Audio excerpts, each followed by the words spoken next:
Welcome back to the biologically. और आप लोग ये बात जानते हैं कि नीट एंट्रेंस एग्जामिनेशन 7 मई में कंडक्ट होने के लिए जा रहा है और बहुत सारे बच्चों की अभी तक सिलेबस खत्म नहीं हुआ है और बहुत सारे बच्चों के दिमाग में ये सवाल है कि यार सर, मैं अभी से शुरू करूं तो क्या मेरा सिलेक्शन नीट एंट्रेंस एग्जामिनेशन में हो सकता है। आज आप लोगों को मालूम है कि डेट लगभग लगभग अप्रैल चल रहा है। मई 7 मई के अंदर लगभग एक महीना भी आपके पास नहीं है और आपको अपनी बायोलॉजी का रिवीजन बहुत अच्छे तरीके से करना है। तो जिस तरीके से आप थंबनेल पर देख रहे हैं लगभग लगभग 80 to 90% टॉपिक्स जो आज मैं आप लोगों को डायरेक्टली बताने वाला हूं, सबसे पहले आप लोगों को उन्हीं टॉपिक्स को मजबूत करना है।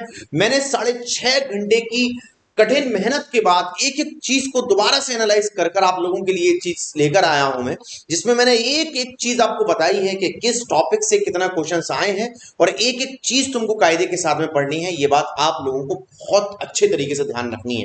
जो इसमें अपन बात करेंगे कि इसके बारे में नीट 2023 के बारे में बिना वक्त को जाया करते हुए मैं आप लोगों के साथ में वो चीज स्टार्ट करने के लिए जा रहा हूं। देखिए, सबसे पहला चैप्टर है हमारा बायोलॉजिकल क्लासिफिकेशन।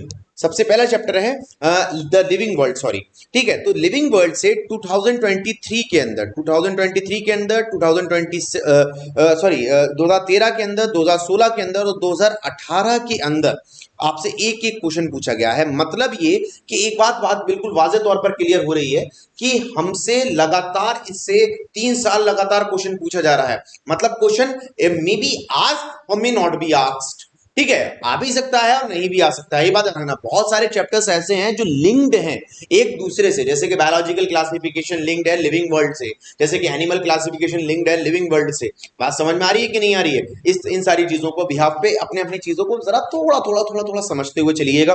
उसके बाद में सेकंड चीज है बायोलॉजिकल क्लासिफिकेशन। तो देखिए, अगर अपन बायोलॉजिकल क्लासिफिकेशन की बात करेंगे तो बायोलॉजिकल क्लासिफिकेशन में 2015 में एक क्वेश्चन पूछा गया है, 2016 में एक क्वेश्चन पूछा गया है। किंगडम मोनेरा की बात चल रही है, ध्यान रखिएगा। 2017 में दो क्वेश्चन पूछे गए, 2018 में दो क्वेश्चन पूछे गए, 2020 में दो क्वेश्चन पूछे गए। मतलब ये कि यहां से ये बात समझ में आ रही है कि किंगडम मोनेरा को आपको बहुत अच्छे तरीके से प्रिपेयर करते हुए चलना है, वरना बहुत ज्यादा प्रॉब्लम आप लोगों के सामने आ सकती है। ध्यान रखिएगा भाई, मैं इस पूरी स्लाइड के अंदर, इस पूरे लेक्चर के अंदर आपको सिर्फ वो टॉपिक्स बता रहा हूं। अगर ऑल्दो मैं आपको पूरी की पूरी बात बताऊं तो these are the important topic you have to learn before all the things. आपको सबसे पहले यही टॉपिक्स करने हैं, उसके बाद में कुछ और करना है, ये बात ध्यान रखिएगा। उसके बाद में अपन बात करते हैं किसके बारे में, प्रोटेस्टा के बारे में। तो प्रोटेस्टा में देखिए 2016 में एक क्वेश्चन पूछा गया, 2018 में 3 क्वेश्चन पूछे गए, 2019 में एक क्वेश्चन पूछा गया। ये बात ध्यान रखिएगा। देखिए, फिर लगातार फंगी से क्वेश्चन आ रहा है। लोग, बहुत सारे बच्चे इसको फंगी फंजाई बोलते हैं, आपको जो बोलना है वो बोलिए, लेकिन क्वेश्चन जरूर से करिए। देखिए, 2016 में एक क्वेश्चन फंगी से पूछा गया, 2018 में एक क्वेश्चन फंगी से पूछा गया, 2019 में एक क्वेश्चन फंगी से पूछा गया है, ठीक है। तो आपको इन सारी चीजों को पढ़ना है। पर क्वेश्चन पर एयर पर वन क्वेश्चन पूछा गया है, पर एयर वन क्वेश्चन इन लोगों ने पूछा है, ध्यान रखिएगा।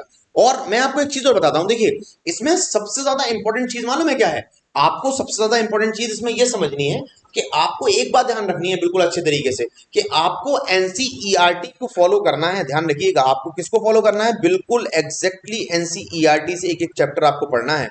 ये बात आप बिल्कुल अच्छे तरीके से पढ़ते हुए चलिएगा कि आपको एनसीईआरटी से एक एक टॉपिक पढ़ना। देखिए, यहाँ पर टॉपिक्स हैं वायरस, वायरॉइड्स एंड लाइचेंस। एक बहुत मशहूर क्वेश्चन है जिसमें पूछा जाता है कि what is the main difference between the virus and the viroids. Virus और वायराइड्स के अंदर क्या फर्क है, आपको ये बायोलॉजिकल क्लासिफिकेशन में डायरेक्टली देखने के लिए मिलता है। वायरस और वायराइड्स, हम सबसे पहले यही चीज बताते हैं कि आखिरकार वायरस क्या चीज होती है और वायराइड्स क्या चीज होती है। तो देखिए, 2016 में वायरस वायराइड से क्वेश्चन पूछा गया, 2018 में वायरस वायराइड से क्वेश्चन पूछा गया, 2018 में वायरस वायराइड से क्वेश्चन पूछा गया, 2019 में वायरस एंड वायराइड से क्वेश्चन पूछा गया है लगातार। तो आपको ये पूरा का पूरा कॉपी कलम आपको साथ में लेकर बैठनी है और आपको पढ़ते हुए चलना है। देखिए, स्क्रीनशॉट ले लीजिए। बाकी में एक एक चीज को आपको नीचे डिस्क्रिप्शन में लिंक होगा, एक ड्राइव लिंक है, आप उससे डाउनलोड करके इसको सारी चीजों को पढ़ सकते हैं। उसके बाद में देखिए, फिर बात करते हैं, आपको सैंपल पेपर ले लेने हैं भाई, ध्यान रखिएगा। या तो आप एमटीजी के सैंपल पेपर ले लीजिए, या फिर आप आपकी किसी और ब्रांच के ले लीजिए, लेकिन आपको लेने जरूर हैं, अरिहंत के ले लीजिए, ठीक है। लेकिन ऐसे सैंपल पेपर लीजिए जिसके अंदर एक्यूरेसी रेट जो है वो बहुत ज्यादा हाई होना चाहिए। देखिए अगर बात करता हूं किसके बारे में, प्लांट किंगडम के बारे में अगर बात करता हूं, तो प्लांट किंगडम से एल्गी से 2018 में क्वेश्चन पूछा, 2020 में क्वेश्चन पूछा, दो क्वेश्चन पूछे हैं। किससे पूछे हैं? एल्गी से दो क्वेश्चन इन लोगों ने पूछे हैं, एल्गी से दो क्वेश्चन पूछे हैं। जिम्नोस्पर्म से इन लोगों ने दो लगातार दो क्वेश्चन पूछे हैं, दो क्वेश्चन पूछे हैं, टू क्वेश्चन पूछे हैं per year, two questions per year in लोगों ने लगातार जिम्नोस्पर्म से पूछा है। जानते हो ना जिम्नोस्पर्म किसको कहते हैं? जो फ्लावरिंग अपिंग प्लांट होता है उसको जिम्नोस्पर्म बोला जाता है, ठीक है। उसके बाद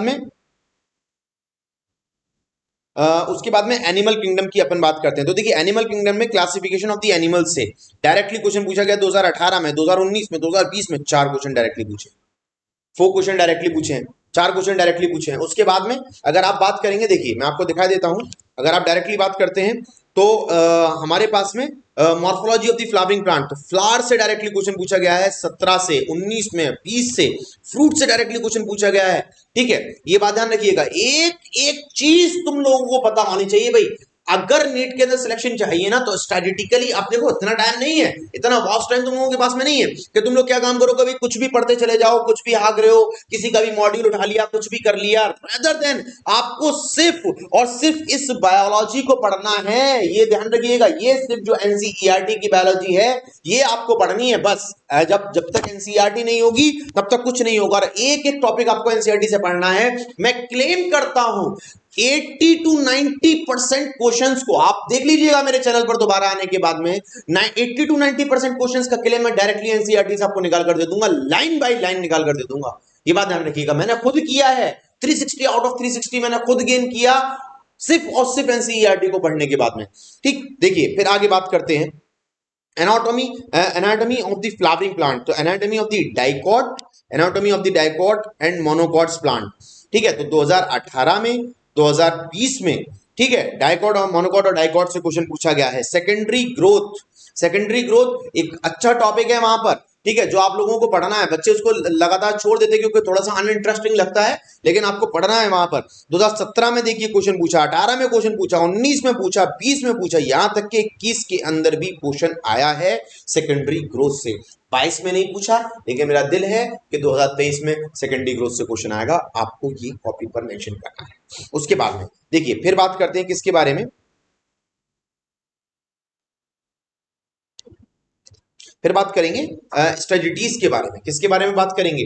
स्ट्रेटजीज और स्ट्रक्चरल ऑर्गेनाइजेशन इन एनिमल्स के बारे में। तो देखो एनिमल टिश्यूज से 2019 में क्वेश्चन पूछा गया डायरेक्टली, 2019 में पूछा है, 2020 में पूछा है, एनिमल टिश्यूज से क्वेश्चन पूछे हैं। आप लोग उठाइए ना डायरेक्टली अपने प्रीवियस इसके क्वेश्चन पेपर को उठाइए और देखिए उठा के कि क्या आ रहा है। और हाँ एक बात और, आपको एनिमल टिश्यू में कॉकरोच अगर आपने नहीं पढ़ा है, अगर आपने कॉकरोच नहीं पढ़ा है तो आप ये समझ लीजिए कि आपका एक से दो क्वेश्चन खतरे में है बहुत ज्यादा। और हम इतना एफर्ट नहीं कर सकते हैं भाई, ये बात ध्यान रखिएगा, हम इतना एफर्ट नहीं कर सकते कि हम एक से दो क्वेश्चन छोड़ दें, क्योंकि अगर हमने एक क्वेश्चन छोड़ा तो 4 नंबर तो वो गए और फिर 1 नंबर हमारा डिड्यूस हो गया भाई, अगर हमने उसको अटेम्प्ट करके गलत कर दिया। तो कॉकरोच आपको बहुत अच्छे तरीके से पढ़ना है। तो 2018 में कॉकरोच से सवाल पूछा है, 2019 में कॉकरोच से सवाल पूछा है, 2020 में कॉकरोच से सवाल इन लोगों ने पूछा है। उसके बाद में अगर अपन बात करते हैं तो किसके बारे में बात करेंगे? देखिए बात करेंगे cell the unit of the life, ठीक है। तो देखिए सेल से कितना ज्यादा सवाल पूछा, एक टॉपिक है यहाँ पे ओवरव्यू ऑफ द सेल से 2019 2020 में सवाल आया।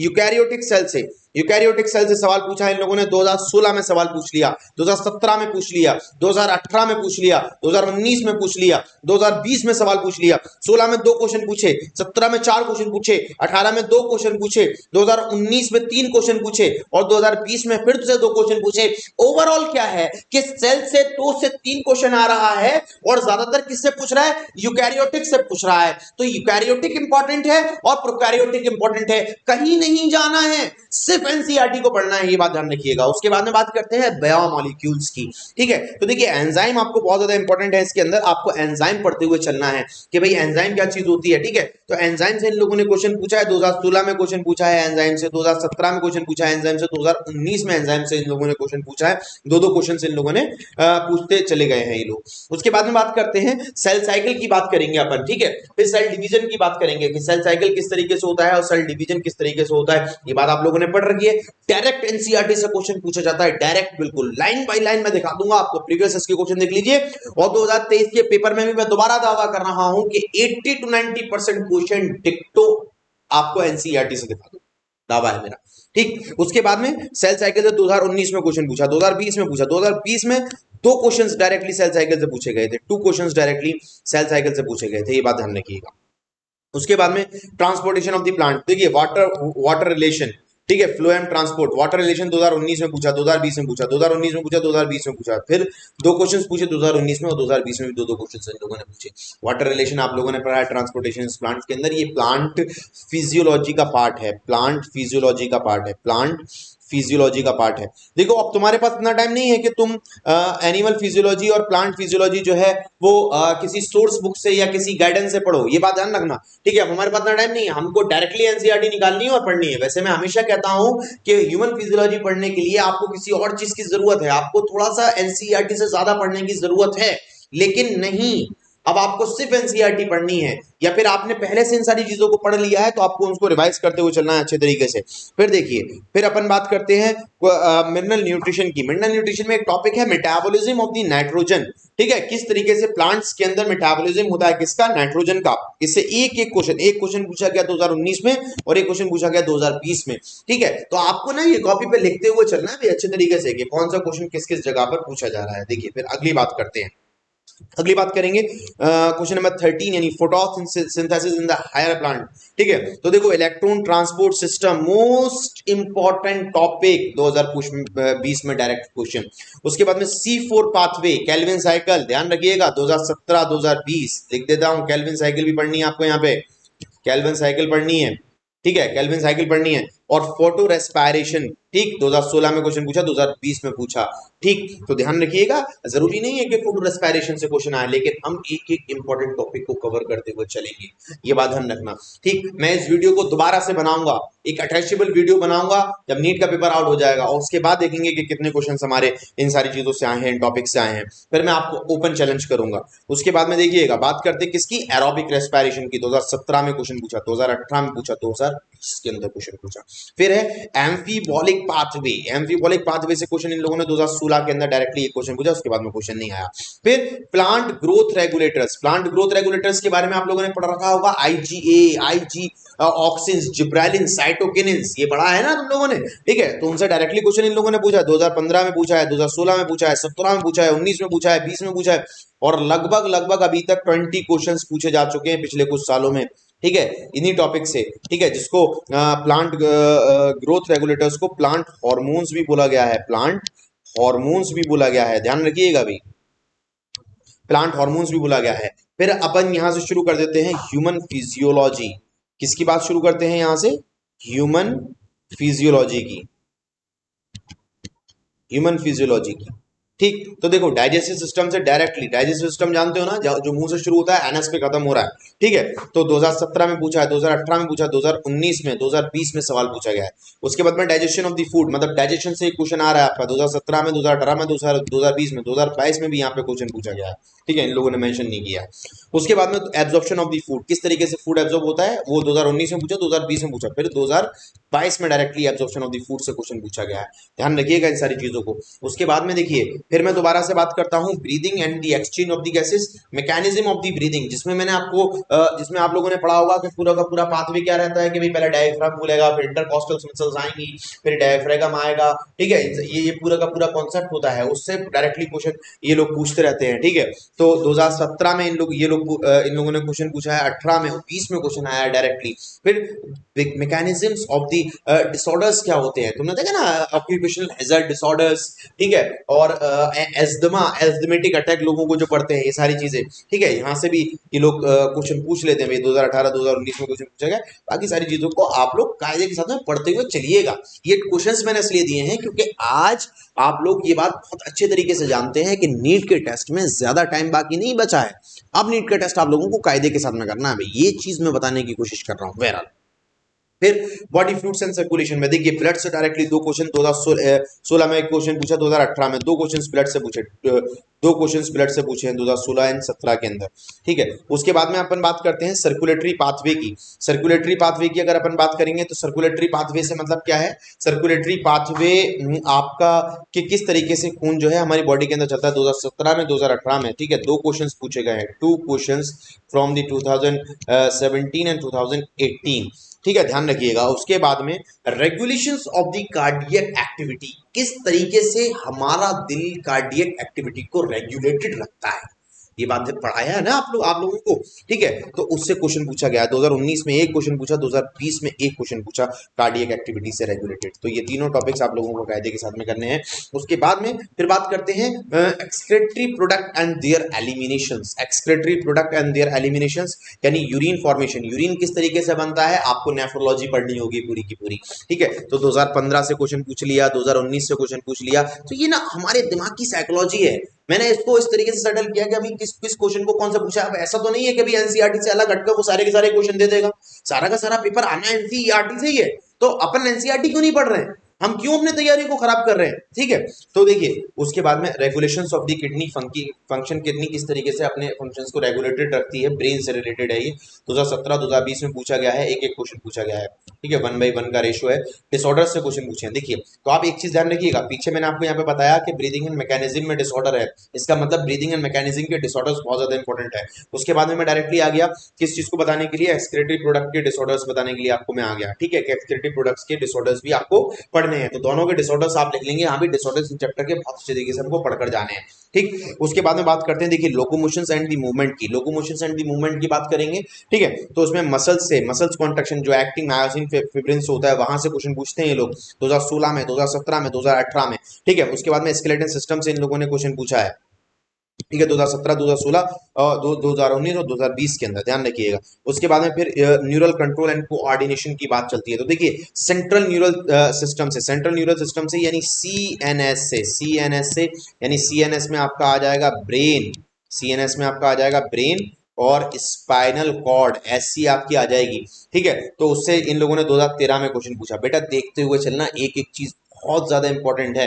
ठीक है, 2014 में पूछा, 2015 में पूछा, 2016 में पूछा, 2017 में पूछा, सॉरी 2018 में पूछा। दो दो क्वेश्चंस पूछे हैं लगभग लगभग। ठीक है, लेकिन 2017 में तीन क्वेश्चंस जो है वो डायरेक्टली सीएनएस से पूछे गए हैं। उसके बाद में sensory receptions and the processing, किस तरीके की सेंसरी रिसेप्शंस और उनकी प्रोसेसिंग होती है, मतलब किस किस तरीके से हमारी पूरी की पूरी बॉडी जो है सेंसरी रिसेप्ट करती है उनको, किस तरीके से काम करती है। तो 2013 की बात है, 2014 की बात है, 2015 की बात है, 2016 की बात है, 2018 की बात है, 2019 की बात है, 2020 की बात है। और इसमें लगभग लगभग इन सारे सवालों के बताऊं पिछले 7 सालों में लगभग लगभग इसी इकलौते टॉपिक से इन लोगों ने 10 दफा क्वेश्चन पूछा है, 10 दफा क्वेश्चन पूछा है। ठीक है, यानी इसी टॉपिक से 10 टाइम्स इन लोगों ने क्वेश्चन पूछा है। ठीक, देखिए उसके बाद में फिर बात करते हैं केमिकल कोऑर्डिनेशन एंड इंटीग्रेशन की। तो देखिए एंडोक्राइन ग्लैंड एंड हॉर्मोन्स 2017 में पूछा, 2018 में पूछा, 2019 में पूछा, 2020 में पूछा।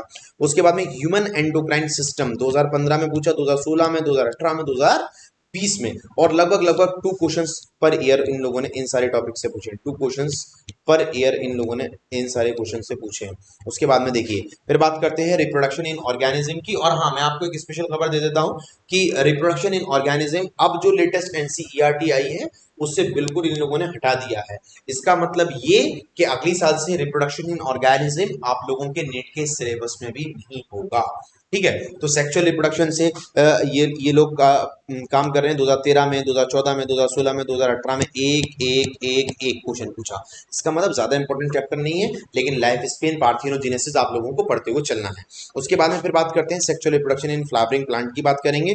प्री फर्टिलाइजेशन इवेंट आपको बहुत अच्छे तरीके से पढ़ने हैं। प्री फर्टिलाइजेशन इवेंट मतलब फर्टिलाइजेशन से पहले के जो इवेंट है, तो सीड से भी कोई क्वेश्चन पूछ लेता है, वो ऐसी बात नहीं है। डबल फर्टिलाइजेशन से भी क्वेश्चन उसने पूछे हैं, हाइपोकॉटाइल एपिकॉटाइल से भी उन लोगों ने क्वेश्चन पूछे हैं। लेकिन इससे पहले के जो हैं जितने भी इवेंट है प्री फर्टिलाइजेशन, जिसके अंदर पॉलिनेशन आ जाता है, जिसके अंदर डेवलपमेंट ऑफ द माइक्रोजीनेसिस, माइक्रोस्पोरोजीनेसिस आ जाता है, मेगा स्पोरोजीनेसिस आ जाता है। एक एक चीज आप लोगों को पढ़नी है, मतलब 2013 से, मतलब ये चैप्टर प्री फर्टिलाइजेशन से पहले का एनसीईआरटी का जितना भी हिस्सा है वो सबका सब इंपॉर्टेंट है।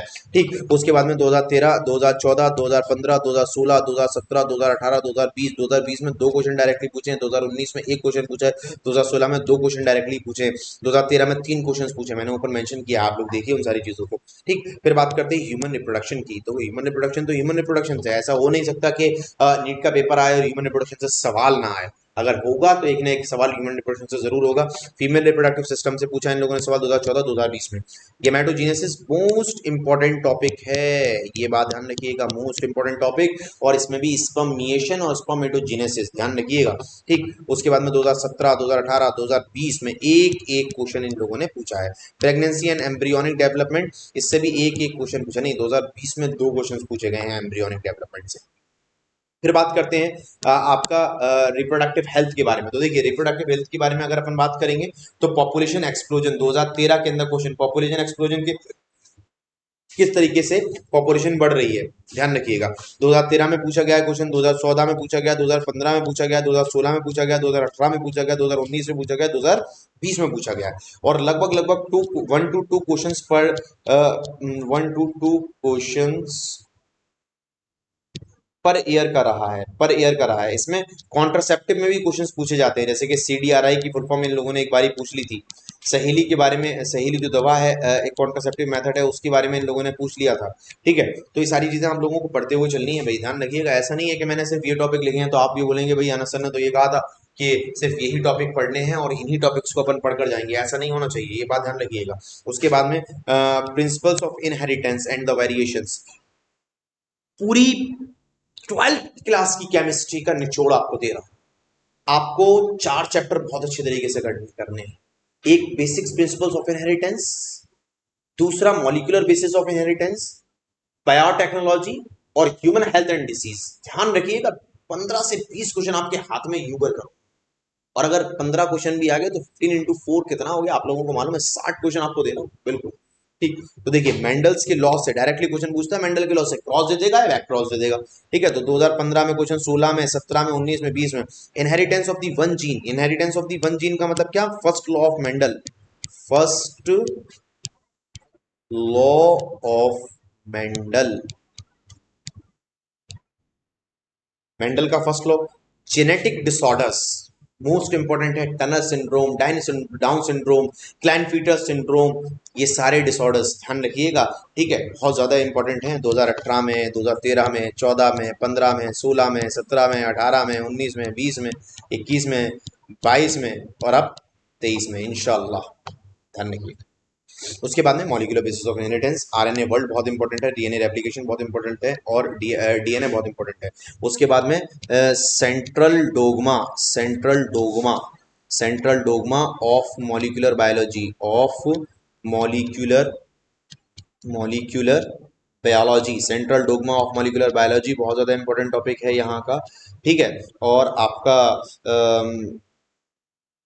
जो लास्ट टॉपिक इसका आता है, मैं आपको बताता हूँ अभी थोड़ी देर में। ठीक है, मेरे जहन से वो टॉपिक उतर रहा है। उसके बाद में है आपका regulations of the gene expression, gene expression क्या है, और डीएनए फिंगरप्रिंटिंग किस तरीके से होती है। समझ में आ रही बात की नहीं आ रही है, इनसे लगातार क्वेश्चंस जो है वो पूछे जा रहे हैं। ठीक, उसके बाद में बात करते हैं अपन इवोल्यूशन के बारे में, बात करते हैं इवोल्यूशन से एविडेंसेस, एविडेंसेस में आ जाएगा होमोलोगस, एनोलोगस। ठीक, 2015 में क्वेश्चन, 16 में, 18 में, 20 में। और हार्डी विंगबर्ग प्रिंसिपल, जिसके अंदर आपको ग्राफ बनाकर पढ़ना है। ध्यान रखिएगा ग्राफ वाले क्वेश्चंस बहुत ज्यादा इंपॉर्टेंट है, और इंपॉर्टेंट डायग्राम्स भी बहुत ज्यादा इंपॉर्टेंट है। ये बात हर एक चीज को ध्यान रखिएगा, वो आपको डायरेक्टली बनाने के लिए दे देगा भाई कि क्या क्या चीज किस किस तरीके से हो रही है। फिर देखिए उसके बाद में बात करते हैं ह्यूमन हेल्थ एंड डिसीज की। तो ह्यूमन हेल्थ डिसीज में कॉमन डिजीज, जैसे कि आप लोगों को ने पढ़ा होगा, टाइफाइड हो जाता है, मलेरिया आ जाता है, इनके पॉजिटिव एजेंट कौन कौन से होते हैं। आरएनए वर्ल्ड, आरएनए वर्ल्ड ये पिछला टॉपिक है बेटा, ये बात ध्यान रखिएगा, ह्यूमन हेल्थ एंड डिसीज का टॉपिक नहीं है ये, टॉपिक है आपका मॉलिक्यूलर बेसिस ऑफ इनहेरिटेंस का, molecular basis of inheritance, inheritance ध्यान रखिएगा। ठीक है, तो 2015 में पूछा गया, इम्यूनिटी से सवाल पूछते हैं, active immunity, physical immunity, barrier immunity, इन सारी चीजों पे ना बहुत अच्छे अच्छे सवाल पूछे जाते हैं। एनिमल हस्बेंड्री से क्वेश्चन पढ़ना है आपको, प्लांट ब्रीडिंग से आप लोगों को क्वेश्चन पढ़ना है। उसके बाद में बायोटेक्नोलॉजी, ध्यान रखना बायोटेक्नोलॉजी में हर एक एंजाइम के बारे में आपको पढ़ना है, डीएनए टेक्नोलॉजी के बारे में पढ़ना है कि कौन कौन से एंजाइम क्या काम करते हैं और किस तरीके से उसको रिकॉम्बिनेट करते हैं, ध्यान रखना। ठीक है, मतलब पूरी जेनेटिक इंजीनियरिंग आपको बहुत शानदार तरीके से पढ़नी है, जेनेटिक इंजीनियरिंग आपको बहुत शानदार तरीके से पढ़नी है। फिर biotechnology, biotechnology in the applications in the agriculture 2017 में पढ़ेंगे, 19 में पढ़ेंगे, 20 में पढ़ेंगे। Biotechnology in application in medicine 2016 में पढ़ेंगे, 18 में पढ़ेंगे, 20 में पढ़ेंगे, दो दो क्वेश्चन पर उसमें पढ़ेंगे, ध्यान रखिएगा। फिर ऑर्गेनिज्म एंड पॉपुलेशन से डायरेक्टली पॉपुलेशन से क्वेश्चन पूछा जाता है, 12 में आया, 13 में आया, 14 में आया, 16 में आया, 16 में आया। इकोसिस्टम से मोस्ट इंपॉर्टेंट है, ध्यान रखना। इकोलॉजी लोग ना छोड़ जाते हैं, बच्चे छोड़ जाते हैं, लेकिन इकोलॉजी को छोड़ना नहीं है भाई, ये बात ध्यान रखिए। इकोलॉजी को बहुत अच्छे तरीके से पढ़ते हुए चलना है। इकोलॉजी में प्रोडक्टिविटी पढ़नी है आपको, एनर्जी फ्लो पढ़ना है आपको, इकोलॉजिकल पैरामीटर्स के बारे में पढ़ना है। बायोडाइवर्सिटी एंड कंजर्वेशन से आपसे 2012 में डायरेक्टली क्वेश्चन पूछा, 13 में पूछा है, 14 में पूछा, 15 में पूछा, 16 में पूछा, 17 में पूछा, 18 में, 19 में, 20 में और 22 में क्वेश्चन आया है। ठीक है, ये बात ध्यान रखिएगा कायदे के साथ में। और फिर एनवायरमेंटल इश्यूज से क्वेश्चन पूछा गया है, एयर पॉपुलेशन कंट्रोल। ठीक है, ये भी बहुत ज्यादा इंपॉर्टेंट है। कैटालिटिक कन्वर्टर पे क्वेश्चन डायरेक्टली पूछ लेता है, कैटालिटिक कन्वर्टर पर डायरेक्टली क्वेश्चन पूछ लेता है कि किस तरीके से वो उन सारी चीजों को चेंज करते हैं। ठीक है, तो 2013 में कैटालिटिक कन्वर्टर से क्वेश्चन है, 2014 में कैटालिटिक कन्वर्टर से क्वेश्चन है, 2015 में है, 2017 में, 2018 में, 2020 में है। ठीक है, वाटर पॉपुलेशन से पॉल्यूशन से क्वेश्चन है, सीवेज से भी है, ध्यान रखिएगा, सीवेज से भी इन लोगों ने डायरेक्टली क्वेश्चंस को पूछ रखा है। ठीक है, सीवेज से भी पूछ रखा है। तो 2015 में, 16 में, 18 में, 20 में और ओजोन डेप्रेशन से क्वेश्चन आया, स्ट्रेटोस्फीयर में आया 13, 14, 18, 20, ध्यान। आप देखिए, एक एक चीज आपको आपको ना कायदे के साथ में पढ़ते हुए चलना है। ये आपको मैंने एक ओवरव्यू दिया है कि आपको किन किन टॉपिक्स को किस किस तरीके से पढ़ते हुए चलना है और कैसे कैसे आप हर एक चीज को पढ़ेंगे।